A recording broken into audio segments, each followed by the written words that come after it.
ప్రియ శ్రోతలు, మీ బైబిళ్లు తెరవండి. 2 పేతురు పత్రిక 1వ అధ్యాయం 10 నుండి 15వ వచనం వరకు మన పాఠం. జాగ్రత్తగా వినండి.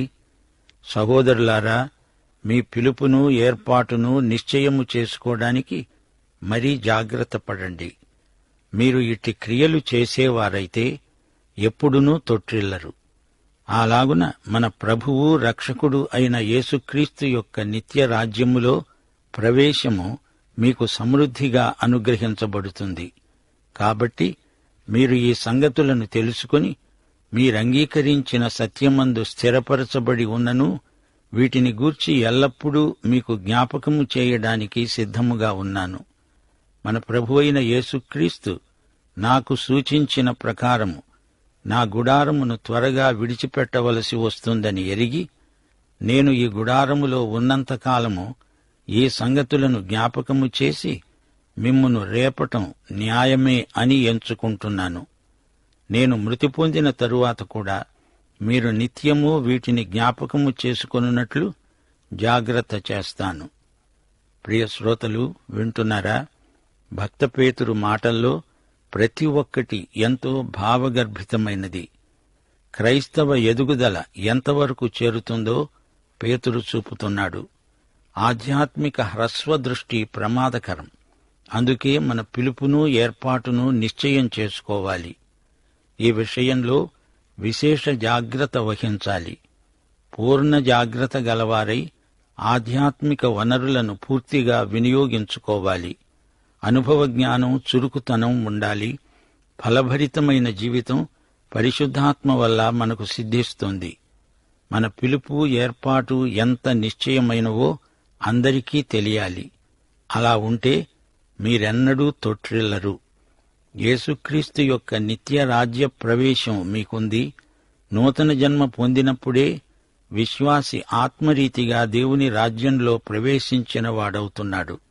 అయితే పునరుత్థానమప్పుడు మనం అక్షరాల ఆయన రాజ్యంలో అడుగు పెడతాము. ఇక్కడి మన కృపా జీవితానికి అక్కడ మహిమ బహుమానం లభిస్తుంది. ఈ సత్యాలన్నీ మనం పదే పదే జ్ఞాపకం చేసుకుంటూ ఉండాలి. సువార్త సత్యమందు స్థిరపరచబడిన వారు రేపు దేవుని రాజ్య ప్రవేశం ఉందని జ్ఞాపకం చేసుకుంటూ ఉండాలి. పేతురు ఈ సంగతులను విశ్వాసులకు జ్ఞాపకం చేస్తున్నాడు. పేతురు జీవితంలో ఇవి చివరి ఘడియలు. తాను చనిపోయాక విశ్వాసులు ఈ సత్యాలను జ్ఞాపకం ఉంచుకుంటారని పేతురు ఎంతగానో ఆశిస్తున్నాడు. ప్రియ శ్రోతలు, మీ పిలుపును ఏర్పాటును నిశ్చయం చేసుకోండి. మరీ విశేష జాగ్రత్త కలిగి ఉండండి. విశ్వాసికి క్రీస్తునందు భద్రత ఉంది. అది శాశ్వతమైనది. దానికి చలనం లేదు. దానిని ఎవరూ భంగపరచజాలరు. అది నిత్యం. అయితే ఈ విషయంలో నీకు నిశ్చయత ఉండాలి. నిశ్చయత సన్నగిల్లకుండా చూసుకోవలసిన బాధ్యత నీదే. నిజాయితీగా యథార్థపరుడివై జాగ్రత్తగా బ్రతకాలి. లేకపోతే నీ బుద్ధి మందగిస్తుంది. నీవు రక్షించబడిన సంగతే మరిచిపోయి నిరుత్సాహానికి, నిస్పృహకు గురి అవుతావు. నీ రక్షణకు, రక్షించబడి ఉండేటందుకు యేసుక్రీస్తు చేయవలసిందంతా చేశాడు. అయితే నీ జీవితం అర్థవంతమై నీవు ఉత్సాహశక్తితో బతకడానికి నీకు నిశ్చయత ఉండాలి. దాన్ని తరచుగా బలపరుచుకోవాలి. పెండ్లి అయిన వారు వైవాహిక జీవితాన్ని అర్థవంతం చేయడానికి కృషి చేయాలి గదా. అందుకే మన పిలుపును ఏర్పాటును నిశ్చయం చేసుకోవడానికి మరీ జాగ్రత్త పడాలి. ఆత్మాశ్రయమైన నిశ్చయత మీ హృదయంలో, మనస్సులో నూతనపరచబడుతూ ఉండాలి. నీవు దేవుని బిడ్డవు అనే నిశ్చయత నీలో ఎప్పటికప్పుడు కలుగుతూనే ఉండాలి. మీరిట్టి క్రియలు చేసేవారైతే తొట్టిల్లరు. సాధారణంగా రక్షణ నిశ్చయత లేనివారే అధాటున పాపంలో పడతారు. మంచి పునాది ఉన్నా ఆధారం లేని అభద్రతాభావం చేత పాపకూపంలో పడడం జరుగుతుంది. యేసు వస్తాడు, రాజ్యం స్థాపిస్తాడు. పేతురంటున్నాడు, నా జీవితంలో ఇవి నాకు చివరి ఘడియలు. ఇది మీకు నా అంత్య సందేశం. మన ప్రభు అయిన యేసుక్రీస్తు ఇది నాకు ప్రత్యేకంగా సూచించాడు, బయలుపరిచాడు. నేను హతసాక్షినవుతానని ప్రభువే నాకు సూచించి చెప్పాడు. శరీరమనే ఈ నా గుడారాన్ని నేను త్వరలో విడిచిపెట్టాల్సి వస్తుంది. నా గుడారం ఎత్తివేస్తాను అంటే నేను చనిపోతాను అని అర్థం. సీమోను పేతురుకు తెలుసు, తన జీవితం ముగిసింది. ఈ శరీరాన్ని విడిచి దేవుని సన్నిధిలోకి ప్రవేశించబోతున్నాడు. యేసు ప్రభువు రాకముందే పేతురు ఆయన దగ్గరికి వెళ్లిపోతున్నాడు. ప్రభువు రమ్మన్నాడు, తాను వెళ్లిపోతాడు. మన రక్షకుడు ప్రభువు అయిన యేసుక్రీస్తు వారి నిత్యరాజ్యంలోకి సమృద్ధి ప్రవేశం మనకుంది. ఇది మీరు తెలుసుకొని అంగీకరించిన సత్యమే. ఇందులో మీరు స్థిరపరచబడ్డారు. అయినా ఈ సంగతులను మరల మీకు జ్ఞాపకం చేస్తూనే ఉంటాను. అందుకు నేను సిద్ధం. నేను ఈ శరీర గుడారంలో ఉన్నంతకాలం అలా చేస్తూనే ఉంటాను. మిమ్ములను రేపుతాను, ప్రేరేపిస్తాను. మీ జ్ఞాపకాలకు పదును పెడతాను, నూతనపరుస్తాను. ఇది న్యాయమే కదా. అలా చేయటం భావ్యమే. మీరు కృపలో వర్ధిల్లాలి. ఆధ్యాత్మిక మాంద్యం మీకు కలగకూడదు. ఆధ్యాత్మిక హ్రస్వదృష్టి, మతిమరుపు, సోమరితనం మీకు ఎన్నటికీ ప్రాప్తించకూడదు. తమకేమున్నదో తమకే తెలియని వారిని ఏమనాలి? మీరు నిత్యము వీటిని మననం చేసుకోండి. నేను మీ మధ్యన ఉండను, దేవుని దగ్గరికి వెళ్లిపోతున్నాను అంటున్నాడు పేతురు. ఆయన మాటల్లో ఎంతో భావోద్వేగం, ఉద్రేకం ధ్వనిస్తున్నాయి. పేతురు సేవ ఎలాంటిదో గమనించండి. తన జీవితంలో చివరి నిమిషం వరకు బోధిస్తూనే ఉన్నాడు. యేసు ప్రభువు పునరుత్థానుడైన తరువాత గలిలీ సముద్ర తీరాన యేసు వారి కోసం భోజనం సిద్ధపరిచాడు. అప్పుడు ప్రభు అన్నాడు, యోహాను సువార్త 21వ అధ్యాయం 18-19 వచనాలు, నా గొర్రెలను మేపు. నీవు యువకుడవై ఉన్నప్పుడు నీ అంతట నీవే నడుము కట్టుకొని నీకిష్టమైన చోటికి వెళ్లేవాడివి. నీవు ముసలివాడివైనప్పుడు నీ చేతులు నీవు చాచుతావు. వేరొకడు నీ నడుము కట్టి నీకిష్టము కాని చోటికి నిన్ను మోసికొని పోతాడు అని నిశ్చయముగా నీతో చెబుతున్నాను. అతడు ఎట్టి మరణము వలన దేవుణ్ణి మహిమపరుస్తాడో దానిని సూచించి ఆయన ఈ మాట చెప్పాడు. ప్రియ శ్రోతలు, వింటున్నారా? ఇది ఎంతో అమూల్యమైన వాక్య భాగం. పేతురు అంటున్నదేమిటో జాగ్రత్తగా పరిశీలించండి. ఈ పత్రిక పేతురు యొక్క హంసగీతిక అన్నాము గదా. పేతురు తన మరణశయ్యపై నుండి రాసిన ఉత్తరమిది. అంతిమ దశలో అత్యంత ప్రాముఖ్య సందేశం వెలువడుతుంది. చనిపోతూ తండ్రి తన బిడ్డలకు ఎంతో ముఖ్యమైన రహస్యం చెబుతాడు. అబద్ధికుడైనా చివరి ఘడియల్లో నిజం చెప్పి మరీ చస్తాడు. ఆదికాండం 49వ అధ్యాయం చూడండి. ఆ సన్నివేశం ఎంతో విషాదం గొలుపుతుంది. అందులో ఎంతో నాటకీయత ఉంది. యాకోబు తన 12 కుమారులను పిలిచాడు. వారు అతని మరణశయ్య చుట్టూ నిలిచారు.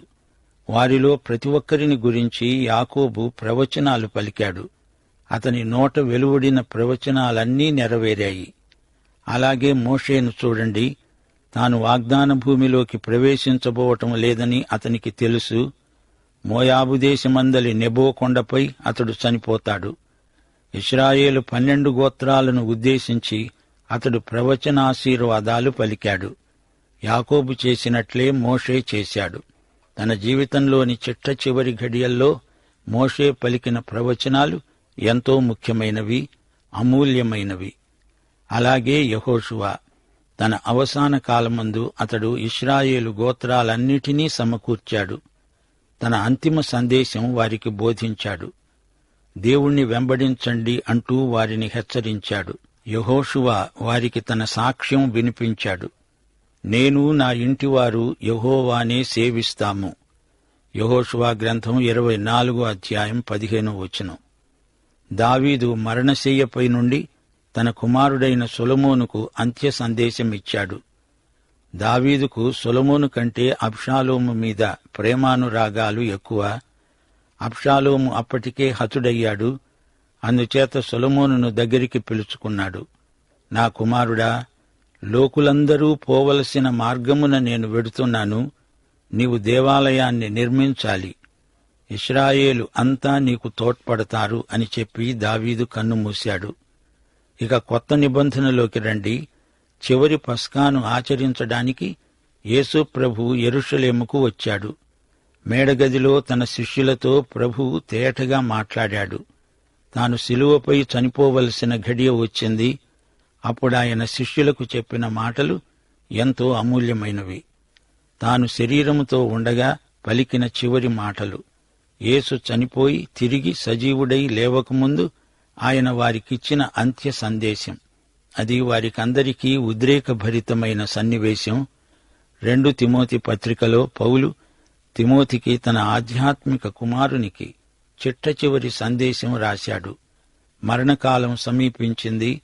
తన కుమారునికి పౌలు చెప్పిన ప్రతి మాట ఎంతో అర్థవంతమైనది. అంత్య సందేశం.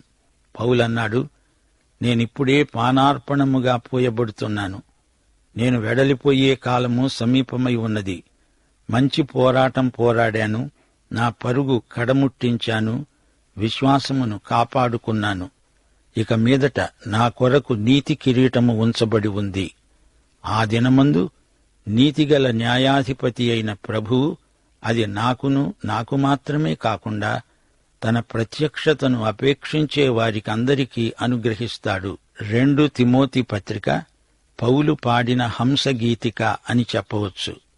ఇప్పుడిక్కడ పేతురు అదే మాట అంటున్నాడు. ఈ నా గుడారమును త్వరలోనే విడిచిపెట్టవలసి వస్తుందని నేనెరుగుదును. తన ఇహలోకయాత్ర ముగిసింది. పేతురును తలక్రిందులుగా సిలువ వేసి చంపారు అని అనుసృతంగా చెప్పుకుంటారు. ఏది ఏమైనా పేతురు తన తల యేసు పాదాలపై ఉంచాడు. తాను తన ప్రభువుకు హతసాక్షి అయిన ధన్యుడు. ఈ నా గుడారమును అనగా నా శరీరమును నేను త్వరలోనే విడిచి వెళ్లిపోతాను అంటున్నాడు పేతురు. గుడారము అంటే డేరా. గ్రీకు భాషలో స్కెనోమా అంటారు. అనగా నివాస స్థలం అని అర్థం. పేతురు, పౌలు ఈ ఇద్దరూ శరీరము అనడానికి గుడారము అనే మాటనే ప్రయోగించారు. 2 తిమోతి 5వ అధ్యాయం 1వ వచనంలో పౌలన్నాడు, భూమి మీద మన గుడారమైన ఈ నివాసము శిథిలమైపోయినను చేతిపనిగాక దేవుని చేత కట్టబడినది నిత్యమైనది అయిన నివాసము పరలోకమందు మనకున్నదని ఎరుగుదుము. మనిషి చనిపోయినప్పుడు గుడారం కూలిపోతుంది. అది మట్టిలో కలిసిపోతుంది. శరీరం మంటిలో పడుకుంటుంది, నిద్రపోతుంది. దేవుడు ఆదామును సృజించినప్పుడు అతని శరీరాన్ని మట్టితోనే చేశాడు. దేవుడు మట్టితో చేసిందే మానవ శరీరం. మట్టిలో ఉన్న 16 లక్షణాలు మానవ శరీరంలో ఉన్నవి. ఈ మట్టి శరీరం మట్టిలోనే నిద్రిస్తుంది. నిద్రిస్తుంది అంటే పండుకుంటుంది అని అర్థం. గ్రీకు భాషలో పడకను చేరటం అనే అర్థమిచ్చే పదం వాడబడింది. ఈ శరీరం ఒక గుడారం. ఈ గుడారం త్వరలో శిథిలమైపోతుంది. 2 కొరింథీ 5వ అధ్యాయం 8వ వచనంలో అపొస్తలుడైన పౌలు అన్నాడు, ధైర్యము కలిగి ఈ దేహమును విడిచిపెట్టి ప్రభువునొద్ద ఉండడానికి ఇష్టపడుతున్నాము. పేతురు, పౌలు మరణమును గురించి చెప్పిన మాటలు ఒకలాగే ఉన్నాయి. మనము నివసిస్తున్న ఈ గుడారము సమాధిలో పెట్టబడుతుంది. శరీరం మాత్రమే నిద్రపోతుంది గాని ఆత్మకు నిద్ర ఉండదు. ఆత్మ చావదు. ఆత్మకు పునరుత్థానముండదు. పునరుత్థానము అనే మాట శరీరానికి మాత్రమే చెందినది. పునరుత్థానము అంటే లేచి నిలవటం. శరీరమే లేచి నిలిచేది. 15వ వచనంలో పేతురన్నాడు, నేను మృతి పొందిన తరువాత కూడా మీరు నిత్యము వీటిని జ్ఞాపకము చేసుకొనున్నట్లు జాగ్రత్త చేస్తాను. మృతి పొందటము అంటే నిర్గమనం, నిష్క్రమణం. అనగా ఈ ఇంట్లో నుంచి వెళ్లిపోతున్నాను, మరో ఇంట్లోకి ప్రవేశిస్తున్నాను. ఈ గుడారాన్ని ఖాళీ చేసి వెడుతాను. దుస్తులను విడిచినట్లు ఈ శరీరాన్ని, ఈ గుడారాన్ని ఇక్కడే విడిచి వెడుతున్నాడు. ఇక్కడి నుండి తాను నిష్క్రమిస్తున్నాడు. మరణం అంతం కాదు. ఇశ్రాయేలీయులు ఈజిప్టును విడిచి వచ్చినప్పుడు ఈజిప్టు దేశీయులనుకున్నారు, వీరు పోయారు, వీరితో ఈ బెడద తీరిపోయింది. కాని వారు పోలేదు, ఉన్నారు, నిష్క్రమించారు, అంతే. వారు అరణ్య ప్రయాణం చేశారు, చివరికి వాగ్దత్త భూమిలో ప్రవేశించారు. అయితే ఈజిప్టు ఉంది, పాలస్తీనా వాగ్దత్త భూమి ఉంది. ఇక్కడి నుండి నిష్క్రమణ, అక్కడికి ప్రవేశం. పేతురు అంటున్నది ఇదే, ఈ శరీరం నుండి నిష్క్రమణ, దేవుని రాజ్య ప్రవేశం. మీరు నిత్యము ఈ సంగతులను జ్ఞాపకము చేసుకోండి అంటున్నాడు భక్త పేతురు. పేతురు మరణం ఆసన్నమైంది. తాను వెళ్లిపోతూ మనం జ్ఞాపకముంచుకోవలసిన కొన్ని సంగతులు చెబుతున్నాడు. పేతురు చెప్పే మాటల సారాంశం ఇదే. దేవుని వాక్యం ఎంతైనా నమ్మదగింది. శ్రోతలు, పేతురు మనకు ప్రకటించే సందేశం ధ్యానించండి. రెండు శక్తులున్నాయి. ఒకటి, నీ నుండి బయటికి వెళ్లిపోయేది. రెండోది, బయటి నుండి నీలోకి వచ్చేది. ఈ రెండు భౌతిక శక్తులను గురించి పేతురు మాట్లాడుతున్నాడు. దేవుని వాక్యమును గురించి ఈ రెండు పరస్పర వ్యతిరేక శక్తులు పనిచేస్తున్నాయి. మనలను ఈ లోకము నుండి పైకి తీసుకుపోయే శక్తి, మనలను ఈ లోకంలోకి కిందికి దిగలాగే శక్తి, ఈ రెండూ ఉన్నాయి. ఒకటి అటు, ఒకటి ఇటు మనలను లాగుతాయి. మనలను పరలోక దిశగా తీసుకుపోయే శక్తి దేవుని వాక్యమే. ఈ లోకం నుంచి మనలను దేవుని వైపునకు లాగే శక్తి దేవుని వాక్యం. దేవుని వాక్యం నుండి మనలను లోకంలోకి లాగేది పాపం. ఇది దుష్టశక్తి. అందుకే పేతురు చెప్తున్నాడు, మన పిలుపును ఏర్పాటును నిశ్చయం చేసుకోవాలి. మనం దేవుని వాక్యాధికారం మీద ఆధారపడాలి. బైబిలే మనకు ఏకైక ప్రమాణం. వాక్య అధికారానికి మనమంతా తలవొగ్గాల్సిందే. సోదరీ సోదరులారా, వింటున్నారా? ప్రభువుకు చెందినవారు సత్కార్యాలు చేయకుండా ఉండలేరు. దేవుని కొరకు పనిచేయని వారు ఆయనకు చెందినవారు కారు. నీవు ప్రభువు మనిషివేనా? అయితే ఎందుకు ఆయన కోసం పనిచెయ్యవు? అబద్ధ బోధలు నమ్మినవారు తొట్టిల్లుతారు. నిత్యరాజ్యములోకి సమృద్ధి ప్రవేశం కావాలంటే ముందు మీ పిలుపును ఏర్పాటును నిశ్చయం చేసుకోండి. ప్రాతిపదిక సూత్రాలను మరచిపోవద్దు. సంగీత పండితుడు సప్తస్వరాలను మరచిపోతే ఎలాగా? క్రీడాకారుడు అనుదిన వ్యాయామం మానేయకూడదు. అలాగే ముఖ్య సూత్రాలను పదే పదే జ్ఞాపకం చేసుకుంటూ ఉండాలి. నేను మీకివి జ్ఞాపకం చేసి మిమ్ములను రేపటం న్యాయమే గదా అంటున్నాడు పేతురు. క్రీస్తు శకం 68 సంవత్సరంలో పేతురు హతసాక్షి అయ్యాడు. ప్రియశ్రోతలు, వింటున్నారా? పేతురు దేవుని వాక్యాన్ని నమ్మాడు. రూపాంతరపు కొండ మీద పేతురు గొప్ప అనుభవం పొందాడు. కాని అనుభవాలు దేవుని వాక్యానికి ప్రత్యామ్నాయం కావు. పేతురు తన అనుభవాలను గురించి మాట్లాడడం లేదు. దేవుని వాక్యాన్ని నమ్మండి అని ప్రబోధం చేస్తున్నాడు. అనుభవాలు మారవచ్చు, గాని వాక్యం మార్పులేనిది, మారనిది. దేవుని వాక్యం మన అంతరంగాన్ని, మన కొత్త స్వభావాన్ని బలపరుస్తుంది. పాఠం ఇంతటితో సమాప్తం. ప్రభు అయిన యేసుక్రీస్తు వారి కృప, దేవుని ప్రేమ, పరిశుద్ధాత్మ నిత్య సహవాసము మనకందరికీ సదాకాలము తోడై ఉండునుగాక. ఆమేన్.